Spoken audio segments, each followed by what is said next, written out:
Why are Indians getting banned in South Korea? Sounds like a random question, right? However, there's more to it than meets the eye. Welcome to our investigative report. Today we're delving into an issue that's been stirring the pot of international relations, a phenomenon that begs the question, what's really going on? This isn't just a story about bans and borders, it's a tale of cultural clashes and misunderstood traditions. Dive in with us as we unravel the truth behind this surprising phenomenon. Rumors, they spread like wildfire, and this one has been causing quite a stir. Let's delve into the world of whispers, conjectures, and hushed conversations. The rumors of Indians getting banned in South Korea have been swirling around for a while now, with various theories popping up left and right. It all began with an innocuous post on a social media platform. A user shared their personal experience of alleged discrimination, and before anyone knew it, the post was shared and reshared, snowballing into a hot topic of debate. The rumor mill went into overdrive, and soon enough a narrative was born. Indians are being banned in South Korea. But how did this narrative gain such traction? Well, that's the thing about rumors. They thrive on uncertainty, and with the lack of official communication or confirmation, the rumor continued to grow, feeding off speculation and conjecture. The impact of these rumors has been far-reaching. On one hand, it has created a sense of unease and apprehension amongst the Indian community residing in or planning to travel to South Korea. On the other hand, it has also led to a wave of negativity and resentment towards South Korea, with many calling for boycotts and protests. But the most significant impact has been on the relationship between the two nations. These rumors have the potential to strain diplomatic ties, casting a shadow on the mutual respect and cooperation that has been built over the years. However, it's important to remember that rumors are just that, rumors. They are not facts. They are stories that have been twisted and turned, molded to fit a narrative. And while they might offer a tantalizing glimpse into what could be, they rarely present the full picture. So, before we jump to conclusions and let these rumors dictate our perception, let's take a step back. Let's question, investigate, and seek out the truth. Because the truth is often far more complex and nuanced than a simple rumor would have us believe. But as we know, there's always two sides to every story. To get to the bottom of this, we took a deep dive into the facts. Let's start with the official statements. South Korean authorities have been tight-lipped about the issue, but we did manage to find a few breadcrumbs. A statement from the South Korean embassy in India hinted at violation of immigration rules as a potential reason for the expulsions. However, it was vague on the specifics of these violations. We also reached out to several Indian expatriates living in South Korea. Their accounts varied, but a common thread was the perception of being singled out. Many reported increased scrutiny from immigration officials, and some even spoke of unfounded accusations of illegal activities. To verify these accounts, we dug into South Korean immigration data. While it's true that there has been an uptick in the number of Indians being deported over the past few years, it's essential to note that this is not unique to Indians. The overall number of deportations from South Korea has been on the rise, affecting several nationalities. While this doesn't entirely absolve South Korea of the accusations, it does suggest a broader issue at play. We cross-checked this with global immigration trends and found a similar pattern. Countries around the world are tightening their immigration policies, often in response to internal political pressures. South Korea is no exception. Of course, this doesn't explain why Indians in particular seem to be bearing the brunt of these changes in South Korea. For that, we turn to social and cultural factors. Cultural misunderstandings and stereotypes can often exacerbate legal and political issues. We found several instances of negative stereotypes about Indians in South Korean media, which could potentially influence public perception and policy.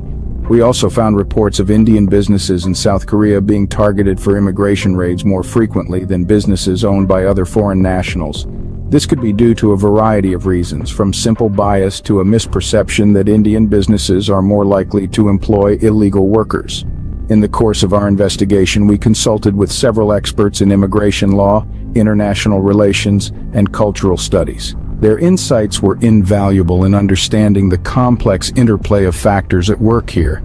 They stressed that while bias and discrimination could be part of the equation, It's also critical to consider the broader context of global immigration trends and domestic pressures in South Korea.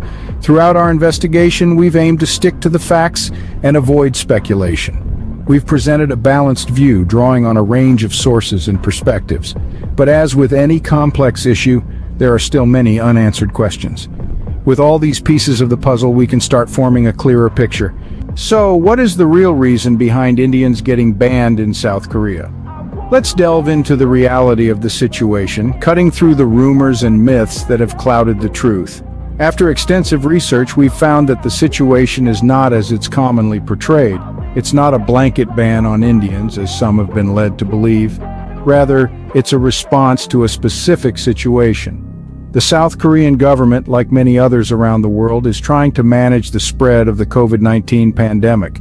As part of this effort, they've implemented travel restrictions on countries experiencing a surge in cases. And unfortunately, India was one of those countries. Now, this is not a move against Indians specifically, but a part of a broader strategy to keep the pandemic in check. It's important to understand that this is not a permanent ban, nor is it a reflection of how South Korea views Indians. It's a temporary measure taken in response to an unprecedented global health crisis. There's a saying that goes, "A lie can travel halfway around the world while the truth is still putting on its shoes." And in the age of social media, this has never been more true. Rumors and misinformation spread like wildfire, fueling misunderstanding and fear. It's easy to jump to conclusions when we're presented with partial information or when we allow our biases to color our perception. But remember, we're living in extraordinary times.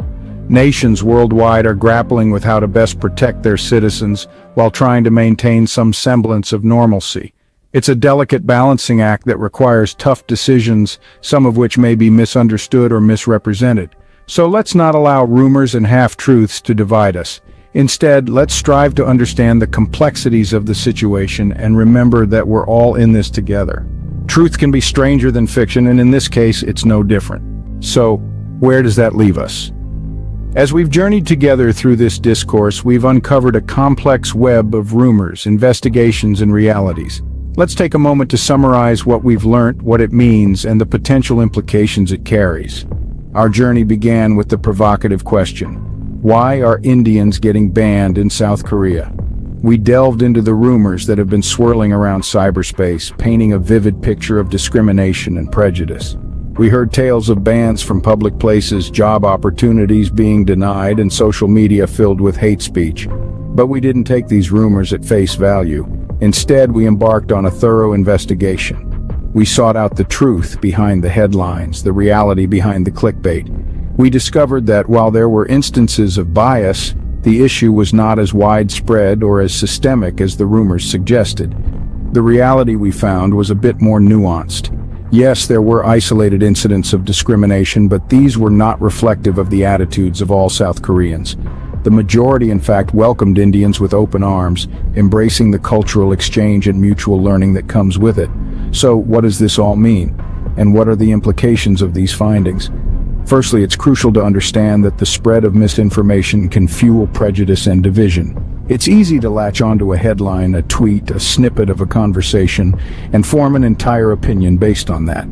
But as we've seen, the truth is often more complex. Secondly, it's essential to recognize that discrimination, wherever it occurs, is wrong. It's a blight on our global community, one that we should strive to eradicate. But painting an entire country with a broad brush based on the actions of a few is also a form of discrimination. Finally, it's important to remember that change comes from understanding, not judging. We need to foster a sense of empathy, a willingness to learn about and accept our differences, rather than using them as a basis for division. In the end, it's all about understanding, not judging. Thank you for joining us on this investigation. Until next time. Subscribe for more videos like this. Turn on notification and leave a like to help the channel out. Thank you for watching.